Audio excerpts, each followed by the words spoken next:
जय श्री महाकाल।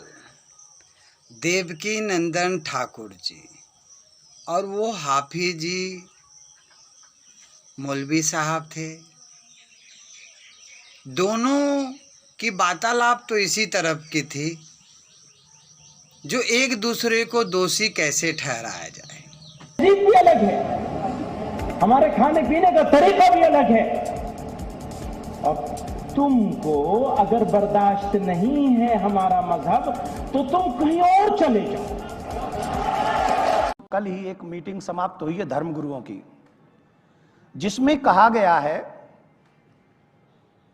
कि जिन लोगों को हमसे प्रॉब्लम है वो कहीं और चले जाओ। इस मीटिंग में ये बात होनी चाहिए थी कि हमारे मुस्लिम बच्चों को कैसे सद्मार्ग दिखाया जाए, कैसे उनके हाथों में पत्थर देने की बजाय बुक दी जाए, कंप्यूटर दिया जाए और उन्हें इंजीनियर बनाया जाए, डॉक्टर बनाया जाए। उसके अलावा उन्हें यह रोका जाए कि हैदराबाद में एक जवान बच्चे को नहीं मारा जाएगा सामूहिक तौर पे, हमारे लोगों के द्वारा उसे नहीं मारना चाहिए। यह बहुसंख्यक लोगों का अपमान है। वहां बात होनी चाहिए थी कि फरीदाबाद बल्लमगढ़ में किसी बच्ची को गोली मार दी गई क्योंकि वो मुस्लिम नहीं थी, इसलिए ये कार्य हमारे द्वारा नहीं होने चाहिए थे। हमें अपने देश को आगे बढ़ाना चाहिए था, ये बातें वहां होनी चाहिए थी, पर ये नहीं हुई। निखिल, मैं भी भारत देश का नागरिक हूँ, इसलिए दो शब्द इस पे कह रहा हूँ।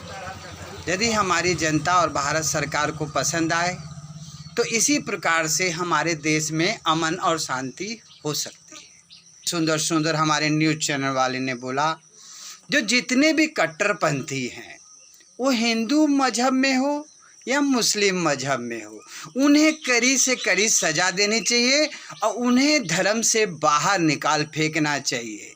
जो अमन शांति के खिलाफ कुछ कह रहे हैं, जो हमारे देश की अमन शांति को खराब कर रहे हैं, जैसे कि कभी मुस्लिम पत्थर उठा के मार रहा है तो कभी हिंदू काट रहा है।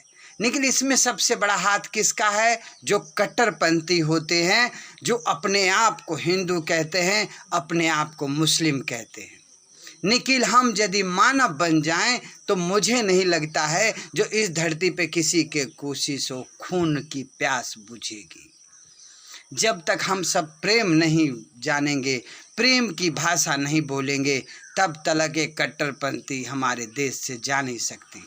मोदी जी, यदि आपको हमारी बात थोड़ी सी भी समझ में आ जाए, किसी कारणवश ये आप तक पहुंच जाए, तो इस पे गौर कीजिएगा। जो कट्टरपंथी से हमारा देश चलेगा कि मानवता से चलेगा। आदेश।